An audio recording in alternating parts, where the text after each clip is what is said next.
हे friends, new episode में आपका स्वागत है। एपिसोड की स्टार्टिंग में दाहुआ किंगडम को दिखाया जाता है और वहाँ पर स्काई स्ट्रीम बैरियर बना होता है और वो बैरियर वहाँ के डीमंस ने बनाया होता है और वो सारे डीमन लुओ टियान फैंग के ऊपर हमला कर रहे होते हैं।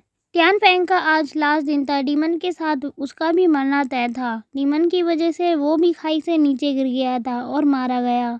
और यहीं से सीन शिफ्ट होता है। एक न्यू बॉर्न बेबी को दिखाया जाता है और वो बेबी एक लेडी के हाथ में होता है। वो कहती है, माय लेडी, आपको न्यू बेबी बॉय हुआ है। उस बेबी की खबर जब उसकी मदर सुनती है तो उसे बहुत ज़्यादा खुशी हो रही होती है और वो अपने बेबी को बहुत ज़्यादा प्यार कर रही होती है। उसकी मदर ना चाहते हुए भी सिया से कुछ कहने वाली होती है, लेकिन इससे पहले वो अपने बेबी को उसके हाथों में देती है और वो कहती है, मुझे प्रॉमिस करो तुम मेरे यंग मास्टर ये का बहुत ज़्यादा ध्यान रखोगी। सिया कहती है, आप बिल्कुल भी चिंता मत कीजिए, मैं इसका बहुत ज़्यादा ध्यान रखूंगी। और उस बेबी की मदर मर रही होती है और वो कहती है अपने हस्बैंड के लिए, मैं आ रही हूँ आपके पास। क्योंकि स्टार्टिंग में टियान फैंग को दिखाया गया था, वो उस बेबी के फादर थे और उसकी मदर ये थी। उस बेबी की मदर मर जाती है। सिया बहुत ज़्यादा दुखी होती है। उस बेबी के मदर और फादर दोनों इस दुनिया में नहीं रहते, इसीलिए लुओ फैमिली के जितने भी लोग होते हैं वो उन दोनों को बाहर निकाल देते हैं। सिया यंग मास्टर लुओ ये को अपने साथ ले जाती है और वो ले जाते हुए कहती है, यंग मास्टर, अब से मैं और आप एक दूसरे के लिए जिएंगे। भले ही हमारा कोई ना हो, लेकिन फिर भी हम एक दूसरे के लिए जिएंगे। और वो उसे अपने साथ एक छोटे से घर में ले जाती है। अपना जीवन और उस बेबी का ध्यान रखने के लिए वो छोटे मोटे काम करना भी शुरू कर देती है। ना चाहते हुए भी वो लोगों के घरों में काम करती है और यंग मास्टर ये का ध्यान रखती है। ऐसे करते हुए 16 साल हो चुके होते हैं और अब यंग मास्टर ये बड़े हो चुके होते हैं और वो 16 ईयर ओल्ड हो चुके होते हैं। यंग मास्टर ये कल्टीवेशन कर रहा होता है, लेकिन जब वो कल्टीवेशन कर रहा होता है तो वो इसे प्रॉपर तरीके से नहीं कर पाता है, क्योंकि उसकी जो मेरिडियंस होती है वो वीक होती है। वीक होने की वजह से उसके मुंह से ब्लड बाहर निकल रहा होता है। यंग मास्टर ये कहता है, मुझे बहुत ज़्यादा दुख है, पता नहीं क्यों मेरी मेरिडियंस इतनी ज़्यादा कमज़ोर क्यों है। इसकी वजह से पता नहीं मेरे साथ ही इतना ज़्यादा बुरा क्यों हो रहा है। उसे एक आवाज़ सुनाई देती है और वो कहती है, तुम अपने आप को इस फैमिली का यंग मास्टर बोलते हो, लेकिन तुम ऐसा कोई भी काम नहीं कर रहे जिससे तुम्हें यंग मास्टर का ओहदा दिया जाए। और इसके बाद ही अगले दिन का सीन दिखाया जाता है। यंग मास्टर ये एकेडमी जा रहा होता है प्रैक्टिस करने के लिए। वहाँ पर बहुत सारे लोग आपस में प्रैक्टिस कर रहे होते हैं। कुछ लोग उसे देखकर कहते हैं, ये भी यहाँ पर आया है कुछ टेक्निक्स को दूसरों से सीखने के लिए, लेकिन हमें लगता है इसे यहाँ नहीं आना चाहिए था, क्योंकि ये एक कबाड़ है। वैसे भी ये अभी तक इस सिटी में है तो ये इसके लिए बहुत ज़्यादा खुशनसीबी की बात है, क्योंकि ये हमारे पैट्रियार्च का ग्रैंडसन है। वरना अगर ये कोई और होता तो कब का इसे यहाँ से धक्के मार के बाहर निकाल दिया होता और ये मर भी चुका होता। एक और बंदा उसका मजाक बनाते हुए कहता है, मैंने सुना है 10 सालों से ये अभी तक किसी भी स्टेज पर नहीं पहुंच पाया है ब्रेक थ्रो करके। दूसरा बंदा कहता है, ये सच में एक कबाड़ है, क्योंकि एक नॉर्मल मार्शल आर्टिस्ट भी 3 दिन के अंदर अपनी टाइडल टेक्निक को कल्टीवेट कर सकता है, लेकिन ये कुछ भी नहीं कर पाया है। इसके अंदर बिल्कुल भी टैलेंट नहीं है। तभी दूसरी ओर से इंस्ट्रक्टर आ रहे होते हैं और एक बंदा चिल्लाते हुए कहता है, लुओ सैन इंस्ट्रक्टर आ रहे हैं। वो इंस्ट्रक्टर आकर यंग मास्टर ये के सामने खड़ा हो जाता है और उसे देखते हुए उसे एक ज़ोरदार पंच मारता है और पंच करते ही उसे दूर फेंक देता है। यंग मास्टर ये की हालत बहुत ज़्यादा ख़राब हो चुकी होती है। इंस्ट्रक्टर कहता है, मेरा बेटा बहुत ज़्यादा हेल्दी है और तुमसे बहुत ज़्यादा बेहतर है। वो सच में एक गॉड गिफ्टेड ही है। इंस्ट्रक्टर लुओ सैन वो लुओ फैमिली के पैट्रियार्च का बेटा था और इसीलिए उसने इसका बहुत ज़्यादा फ़ायदा उठाया। वो खुद यंग मास्टर ये की फैमिली से बिलोंग करता है, लेकिन यंग मास्टर ये को कुछ भी नहीं समझता और उसके ऊपर जानलेवा हमला कर दिया। वो इंस्ट्रक्टर 8 लेवल पे है हाउटियन रिल्म के। यंग मास्टर को घायल करने के बाद लुओ सैन वहाँ से चला जाता है। यंग मास्टर ये को पता चलता है लुओ फैमिली के पैट्रियार्च ने लुओ सैन को इसीलिए पनिश किया था क्योंकि वो डीमंस के साथ मिला हुआ था और इसीलिए वो बहुत ज़्यादा गुस्से में रहता है और तभी तो उसने यंग मास्टर ये के ऊपर भी हमला किया। यंग मास्टर ये बहुत बुरी तरीके से घायल हो चुका होता है और अब उसकी आंखें भी बंद हो रही होती हैं। यहीं से सीन शिफ्ट होता है। यंग मास्टर ये अपने बेड पर बेहोश पड़ा होता है। सिया उसके पास बैठी हुई होती है और वो कहती है, यंग मास्टर ये प्लीज़ उठ जाइए, अगर आप भी चले जाएंगे मुझे छोड़कर तो मेरा क्या होगा। आप ऐसे नहीं मर सकते, प्लीज़ अपनी आंखें खोलिए। और बाहर बिजली कड़क रही होती है। बाहर से एक एनर्जी उस घर के अंदर जा रही होती है। सिया बहुत ज़्यादा दुखी होती है। वो एनर्जी यंग मास्टर ये के ऊपर जा रही होती है, जिसकी वजह से यंग मास्टर की बॉडी में हलचल होती हुई दिखाई दे रही होती है और यंग मास्टर ये को पेन भी हो रहा होता है और वो दर्द से चिल्ला रहे होते हैं। सिया बहुत ज़्यादा घबराई हुई होती है, लेकिन वो यंग मास्टर ये को संभालने की कोशिश कर रही होती है।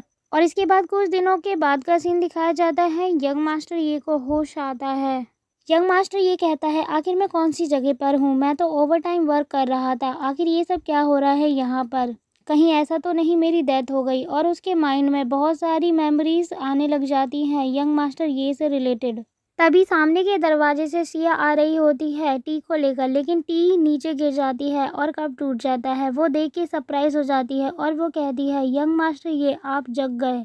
वो उसके हाथों को पकड़कर कहती है, फाइनली आपको होश आ गया। मैं बहुत ज़्यादा खुश हूँ, गॉड ने मेरी सुन ली, आप जिंदा हैं। और जब वो अपनी आंटी सिया की बात सुनते हैं तो वो अपने मन में सोचते हैं, कहीं मेरा नया जन्म तो नहीं हुआ, वो भी यंग मास्टर की नई ज़िंदगी में। और उन्हें पता चलता है 16 साल तक की उम्र में भी उन्हें कोई सुख नहीं मिला और सब लोगों ने उन्हें बहुत ज़्यादा परेशान किया है। और उसे पता चलता है यंग मास्टर की जो हत्या हुई है वो एक इंस्ट्रक्टर ने की है। वो अपने मन में कहता है, मेरे पेरेंट्स भी नहीं थे और यंग मास्टर के भी पेरेंट्स नहीं है, लेकिन एक बात है, यंग मास्टर के साथ उसकी आंटी सिया रहती हैं। यंग मास्टर अभी तक एक यूजलेस लाइफ ही जी रहा होता है। उसकी आंटी सिया कहती हैं, यंग मास्टर आप ठीक तो हैं? आपको कैसा फील हो रहा है? यंग मास्टर अपनी आंटी से कहता है, आंटी आप चिंता मत कीजिए, मैं अब बिल्कुल ठीक हूँ। तभी यंग मास्टर की बॉडी में थोड़ी सी हलचल होती हुई दिखाई देती है। यंग मास्टर की आंट बहुत ज़्यादा परेशान हो जाती है और उसे हक करते हुए कहती है, मुझे लगता है कि यंग मास्टर आपको थोड़ा रेस्ट कर लेना चाहिए, क्योंकि अभी तक आपकी पूरी इंजरी ठीक नहीं हुई है। और वो अपने मन में कहती है, अगर सेकंड मास्टर जिंदा होते तो आज आपको ये दिन नहीं देखना पड़ता और लुओ शैन आपके ऊपर बिल्कुल भी हमला करने की हिम्मत भी नहीं करता। यंग मास्टर ये अपने आप को देखते हैं और वो कहते हैं, मुझे ये सेकंड लाइफ मिली है और इसीलिए मैं ये वेस्ट नहीं कर सकता। मुझे बहुत ज़्यादा स्ट्रॉन्ग बनना होगा और मार्शल आर्ट भी सीखने होंगे ताकि मैं और लोगों से और भी ज़्यादा बेहतर बन सकूं। यंग मास्टर बैठ जाता है और वो कहता है, मैं जानता हूँ मुझे बहुत ज़्यादा स्ट्रॉन्ग बनना है और जो प्रीवियस ओनर था इस बॉडी का वो ज़्यादा स्ट्रॉन्ग नहीं था और उसकी बॉडी में थोड़ी सी इंजरीज भी थी। उसकी मेरिडियन वीक थी और अब उसकी ज़िंदगी तो ख़त्म हो चुकी है। ये मुझे उसकी लाइफ में नई ज़िंदगी मिली है, तो इसका मतलब ये है मेरी बॉडी के अंदर थोड़े बहुत चेंजेस तो आ चुके होंगे। और वो बैठकर कल्टीवेशन करने लग जाता है। वो कहता है, मेरा लक्ष्य ये है, सबसे पहले मुझे होटियन रिल्म पर पहुंचना होगा जिसकी 10th स्टेज है और ज़्यादा स्ट्रॉन्ग बनने के लिए मुझे कॉन्जेंटियल रिल्म पर पहुंचना होगा। मैं जानता हूँ वहाँ तक पहुँचना आसान नहीं होगा और उसके लिए कड़ी मेहनत करने की ज़रूरत है मुझे।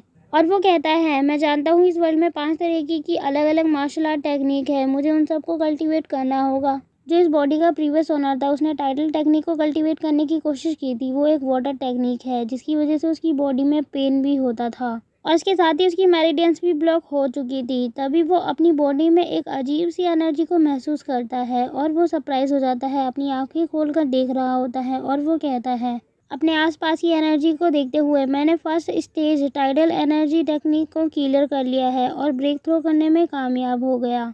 मैंने फर्स्ट स्टेज को क्लियर कर लिया है, इसका मतलब ये है मेरी बॉडी अब स्ट्रॉन्ग बन चुकी है और प्रीवियस लाइफ से बहुत ज़्यादा अच्छी हो गई है, तो अब मैं आसानी से कल्टीवेशन कर सकता हूँ और स्ट्रॉन्ग भी बन जाऊँगा। यहीं से सीन शिफ्ट होता है और दाहुआ किंगडम को दिखाया जाता है और हमें नरेटर बताते हैं, यंग मास्टर की जो आज हालत है वो उनके फादर की वजह से हुई थी, क्योंकि उनके फादर लुओ टियानफेंग उन्होंने एक पाप किया था जिसकी वजह से उन्हें लुओ फैमिली से निकाल दिया गया और सर्वेंट की तरह रहने के लिए बोला गया। इसके बाद ही हमें यंग मास्टर को दिखाया जाता है। वो अपने कल्टीवेशन में लगे हुए होते हैं और कल्टीवेशन करते हुए अब उन्हें 3 मंथ हो चुके होते हैं और ब्रेक थ्रो करने के बाद वो अपनी आंखें खोलते हैं। आंखें खोलते ही कहते हैं, मैं 3 मंथ से प्रैक्टिस कर रहा था और अब मैं 5th स्टेज पर पहुंच चुका हूं कल्टीवेशन करके। कुछ समय बाद मैं अपना बदला ज़रूर लूँगा। और वो अपनी जगह से उठ जाता है। वो अपनी खिड़की के पास खड़ा हुआ होता है। 2 लोग आपस में बात करते हुए जा रहे होते हैं और वो दोनों हंसकर कहते हैं, 3 मंथ हो चुके हैं और अब तक यंग मास्टर का कहीं अता पता नहीं उस दिन लुओ सैन ने जो उनकी पिटाई की थी उसके बाद से तो वो दिखाई भी नहीं दिए। मुझे लगता है उनका जब जन्म हुआ होगा तो किसी कॉकरोच के साथ ही हुआ होगा, डरपोक कॉकरोच। यंग मास्टर उनकी बातों को सुनते हैं लेकिन कोई भी रिस्पॉन्स नहीं करते और वो अपने मन में कहते हैं, मैं जानता हूँ मैं लुओ सैन से अभी बहुत ज़्यादा पीछे हूँ। वो 8 स्टेज पर है और मैं 5th स्टेज पर हूँ, पर लेकिन कुछ भी हो मुझे आगे बढ़ना होगा और मुझे लुओ सेन को हराना होगा। और मैं जानता हूँ ये जो कुछ भी हुआ है यंग मास्टर की लाइफ में, ये सब उनके फादर की वजह से हुआ है, क्योंकि उनके फादर को फैमिली ने ही पनिश किया था। यंग मास्टर के फादर बहुत ज़्यादा स्ट्रॉन्ग थे अपनी जनरेशन में और बहुत सारे लोग उनसे जलते थे और इसीलिए उन लोगों ने अपनी मिली भगत से एक योजना बनाई और डीमन के साथ मिलकर उनको मारने का प्लान बनाया और वो ऐसा करने में कामयाब भी रहे। लेकिन अब तक उनकी लाश का पता नहीं वो रियल में जिंदा भी है या मर गए। लेकिन ज़्यादातर लोगों का कहना है कि अब वो मर चुके हैं। यंग मास्टर कहते हैं मुझे और स्ट्रॉन्ग बनना होगा, उसके लिए मुझे आगे और प्रैक्टिस करनी होगी। मैं 5th स्टेज पर हूँ लेकिन मैं हाई स्टेज पर भी पहुँचना चाहता हूँ। उसके लिए मुझे सीक्वेंस में करनी होगी सारी चीज़ें और ऐसे करना होगा ताकि मेरी पावर्स के बारे में किसी को भी पता ना चल पाए। चलो ये सब मैं बाद में सोचता हूँ, लेकिन इतने दिनों बाद अब मैं थोड़ा बाहर घूम कर आता हूँ और अपनी प्रैक्टिस को यूज़ करने की कोशिश करता हूँ। और इतना कहते ही वो वहाँ से बाहर जाने लग जाता है और यहीं से सीन शिफ्ट होता है। उस पवेलियन को दिखाया जाता है जहाँ पर बहुत सारे लोग कपड़े धो रहे होते हैं और वहाँ पर कपड़े धुलते हैं। सिया के मुंह के ऊपर एक कपड़ा फेंक कर मारा होता है और आंटी सिया के ऊपर उस कपड़े को फेंकने वाला लुओ लियांग होता है, जो कि लुओ फैमिली का एक मैनेजर होता है। और वो कहता है क्या कहा तुमने, तुम यहाँ से वापस जाना चाहती हो। आंटी सिया उससे कहती है एक्चुअली मैंने अपना काम पूरा कंप्लीट कर लिया है, जितना भी मुझे आज करना था, इसीलिए अब मैं वापस जाना चाहती हूँ। मैनेजर लियांग कहता है तुम ऐसा नहीं कह सकती, मैं तुम्हारा मैनेजर हूँ और तुम्हारा काम तब तक ख़त्म नहीं हो सकता जब तक मैं ना कह दूँ। इन्हें देखो, ये 6th मैडम की डॉटर है, तुम यहाँ से तब तक नहीं जा सकती जब तक तुम इनके सारे कपड़ों को ना धो दो और जैसे ही तुम्हारा ये काम कंप्लीट हो जाएगा तब तुम घर जा सकती हो। सिया कहती है मुझे माफ़ करना, लेकिन थोड़ी दया कीजिए मेरे ऊपर। यंग मास्टर अभी भी पूरी तरीके से रिकवर नहीं हुए हैं और मुझे घर पर जाकर उन्हें मेडिसिन देनी होगी, इसीलिए मैं घर जल्दी जाना चाहती हूँ। 6th मैडम की डॉटर होंगर कहती है क्या कहा तुमने, अब तुम्हारे लिए इम्पोर्टेंट तुम्हारा यंग मास्टर है, हम कुछ भी नहीं। उसकी बात को सुनकर सिया थोड़ी सी डर जाती है और वो कहती है मेरी बात ध्यान से सुनिए, जैसा आप मुझे गलत समझ रही हैं मैं वैसा नहीं कहना चाहती। आप लोग यंग मास्टर से बहुत ज़्यादा दूर है और मैं आपको बिल्कुल भी कंपेयर नहीं कर रही हूँ यंग मास्टर से। उसकी बात को सुनकर होंगर को और भी ज़्यादा गुस्सा आ जाता है और वो चिल्लाते हुए कहती है तुम्हारी हिम्मत कैसे हुई मुझसे ये सब कहने की। और इतना कहते ही वो अपनी पावर का यूज़ करती है और सिया के ऊपर अटैक कर देती है। कहती है कि तुम मरोगी आज। सिया उसके अटैक से बचने की कोशिश कर रही होती है, लेकिन तभी अचानक से होंगर के ऊपर ही अटैक हो जाता है और वो अटैक यंग मास्टर ने किया होता है। यंग मास्टर अटैक करते हुए कहते हैं तुम्हारी हिम्मत कैसे हुई मेरी आंटी को छूने की भी, मैं तुम्हें छोड़ूंगा नहीं। होंगर नीचे गिरी हुई होती है और वो कहती है कौन है वहाँ पर, मेरे ऊपर आखिर किसने हमला किया। तभी वहाँ पर यंग मास्टर होते हैं जो कि उनके ऊपर हमला कर रहे होते हैं। वहाँ से धुंध हट रही होती है, लेकिन यंग मास्टर को इस तरीके से फाइट करता हुआ देख उसकी आंटी बहुत ज़्यादा हैरान होती है। यंग मास्टर फिर से अपनी पावर का यूज़ करते हैं और होंगर के ऊपर हमला कर देते हैं। होंगर को वो उठाकर दूर फेंक देते हैं। होंगर पीछे मुड़कर देखती है और वो कहती है तुम तो यंग मास्टर हो, क्या तुम मुझे मारने की सोच रहे हो। अगर तुम ऐसा करते भी हो तो तुम्हें 6th मैडम नहीं छोड़ेंगी। यंग मास्टर कहता है तुम्हें लगता है कि मैं तुम्हारी 6th मैडम के बारे में सोचूंगा और तुम्हें ऐसे ही जाने दूंगा। और इतना कहते ही वो अपनी पावर का यूज़ करते हैं और उसके ऊपर हमला कर देते हैं। होंगर की बॉडी पे ब्लड लगा हुआ होता है और वो ज़मीन पर ऐसे ही पड़ी होती है बेहोश और बुरी तरीके से घायल। मैनेजर लियांग जब ये सब देखता है तो वो बहुत ज़्यादा डर जाता है। वो यंग मास्टर के सामने झुककर माफ़ी मांगते हुए कहता है यंग मास्टर मुझे माफ़ कर दीजिए, मैं बिल्कुल भी आपकी आंटी को परेशान नहीं करूँगा। यंग मास्टर अपनी आंटी के पास जाते हुए कहते हैं अब तुम मेरी बात ध्यान से सुनो, यहाँ पर आज जो कुछ हुआ है तुम इसकी खबर बाहर किसी को भी नहीं दोगे। अगर तुम ऐसा करोगे तो मैं तुम्हें नहीं छोड़ूंगा और तुम्हें भी मार दूंगा। यंग मास्टर की आंटी थोड़ी भावुक हो जाती हैं। यंग मास्टर अपनी आंटी के पास आते हैं और वो कहते हैं आंटी अब से आपको कोई भी परेशान नहीं करेगा। और वो दोनों वहाँ से जाने लग जाते हैं। उन लोगों को जाते हुए मैनेजर लियांग देख रहा होता है और वो कहता है लेडी होंगर 4th स्टेज पे थी ब्लेजिंग फ्लेम टेक्निक के और वो बहुत ज़्यादा स्ट्रॉन्ग थी, लेकिन यंग मास्टर ने उन्हें हरा दिया। इसका मतलब ये है अब यंग मास्टर अब एक कबाड़ नहीं रहे, अब हवा दूसरी दिशा से बह रही है। फिर नेक्स्ट सीन दिखाया जाता है यंग मास्टर की आंट प्रे कर रही होती है और वो कहती है गॉड प्लीज़ हमें प्रोटेक्ट कीजिए। और उनकी आंखों में आंसू भी होते हैं। आंसू देखकर यंग मास्टर कहते हैं, आंटी आप बिल्कुल भी मत रोइए, क्योंकि आपकी हेल्थ भी अच्छी नहीं है और आप रोएंगी तो और भी ज़्यादा वीक हो जाएंगी। तभी उसकी आंटी अपने आसपास देखती हैं और वो दोनों जा रहे होते हैं। यंग मास्टर से उसकी आंटी कहती हैं, तुम्हें आज ये नहीं करना चाहिए था। मैं ऑलरेडी बूढ़ी हो चुकी हूँ। मुझे वैसे अपनी कोई चिंता नहीं, लेकिन मुझे सिर्फ तुम्हारी चिंता है। तुम्हारे अंदर जितनी पावर है तुम ऐसे ही लोगों को नहीं दिखा सकते, वरना तुम्हारे साथ कुछ भी हो सकता है।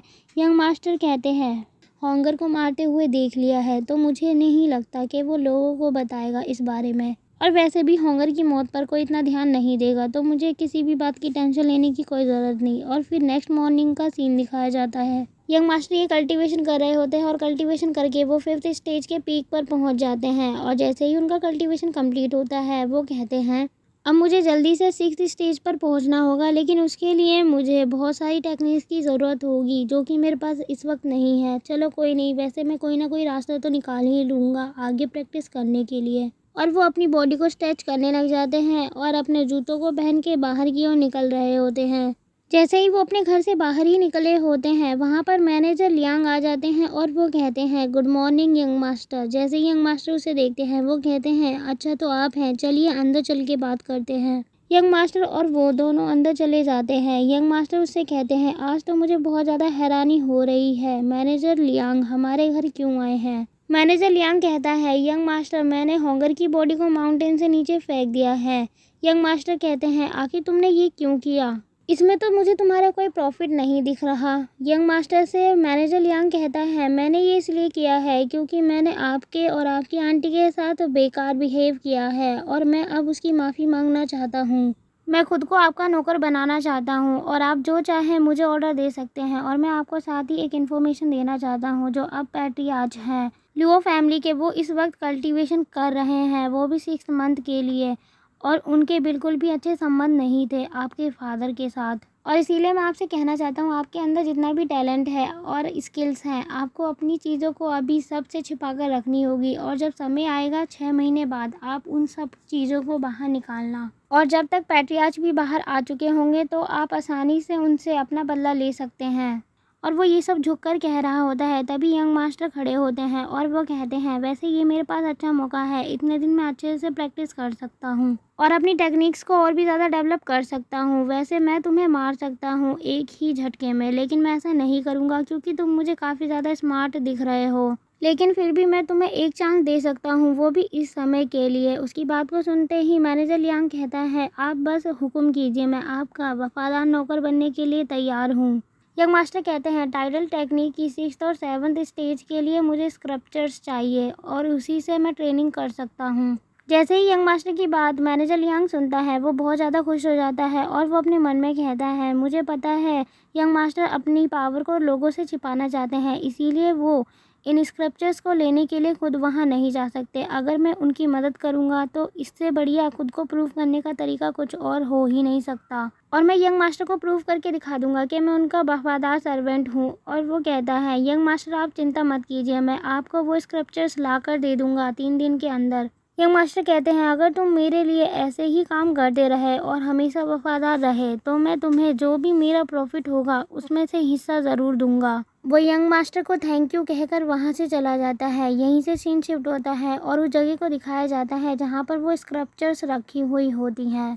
और वहाँ पर एक बंदा होता है जिसका नाम होंग होता है। वो मैनेजर लियांग से कहता है, मुझे अच्छे से याद है तुम तो सेंट्रलाइजेशन गोल्ड टेक्निक का यूज़ कर रहे थे, फिर तुम्हें टाइडल टेक्निक के स्क्रप्चर्स की क्यों ज़रूरत है। मैनेजर लियांग कहते हैं, हाँ मैं इसी टेक्निक की प्रैक्टिस कर रहा था, लेकिन मेरा नेफ्यू वो टाइडल टेक्निक की प्रैक्टिस कर रहा है और अभी उसने 5th स्टेज को ब्रेक थ्रू किया है और आगे प्रैक्टिस कंटिन्यू करने के लिए उसे इस स्क्रप्चर्स की ज़रूरत है, इसीलिए मैं आपके पास आया हूँ उसे लेने के लिए। होंग से कहता है, तुम्हें पता है ना ये सारी टेक्निक इनर होल की है और हम बाहर होल में किसी को भी नहीं दे सकते, और तुम इसे बाहर ले जाने की बात कह रहे हो। कहीं तुम इन स्क्रप्चर्स को बाहर ले जाकर बेच तो नहीं दोगे और लोगों तक तो नहीं पहुंचाओगे ताकि इसके बदले तुम्हें कोई मनी मिले। मैनेजर लियांग कहते हैं, आप बिल्कुल भी चिंता मत कीजिए, वो मेरा नेफ्यू है, वो ऐसा बिल्कुल भी नहीं करेगा। और आपको कुछ भी गलत होता हुआ नज़र आए तो आप सब कुछ का ब्लेम मेरे ऊपर कर सकते हैं और जो चाहे वो दंड मुझे दे सकते हैं। हॉन्ग कहता है ठीक है, मैं तुम्हारी बात से सहमत हूँ। अब मैं तुम्हें एक पिल दे रहा हूँ। ये की कंडेंसिंग पिल है, ये 6 मंथ तक के लिए यूज़फुल रहेगी। और वो पिल मैनेजर लियांग को दे देता है और वो वहाँ से जाते हुए कहता है तुम मेरे लिए थोड़ा सा वेट करो, मैं अभी वापस आता हूँ। 1 घंटे बाद हॉन्ग उन स्क्रिप्चर्स को लेकर आता है और वो कहता है लो मैं ये तुम्हारे लिए लेकर आ गया। 1 घंटे तक मैंने रिक्वेस्ट की तब जाकर ये मुझे मिली। लेकिन एक बात याद रखना, तुम इसे किसी भी तरीके से खो नहीं सकते और इसका तुम्हें बहुत ज़्यादा ध्यान रखना होगा। मैनेजर लियांग उसे शुक्रिया अदा करते हुए कहता है आपने जो कुछ किया है मेरे लिए मैं इसे याद रखूँगा और अगर फ्यूचर में आपको मेरी ज़रूरत पड़ी तो मैं हमेशा आपका साथ दूँगा। और वो अपने आप से कहता है जल्दी से मैं अपना काम पूरा कर लेता हूँ जो मुझे यंग मास्टर ने दिया है, और अगर मेरा एक बार ये काम कंप्लीट हो जाता है तो यंग मास्टर को मेरे ऊपर पूरा विश्वास हो जाएगा, जिसकी वजह से मुझे कुछ बोनस पॉइंट मिल जाएंगे। और इसके साथ ही एपिसोड यहीं ख़त्म होता है। थैंक्स फॉर वॉचिंग गाइस, और कमेंट में बताएं आपको ये वीडियो कैसी लगी। अगर आप इसका नेक्स्ट एपिसोड देखना चाहते हैं तो प्लीज़ हमारे चैनल को सब्सक्राइब कर लीजिए और ऐसी ही अमेजिंग वीडियोस आपको मिलती रहेगी हमारे चैनल पर।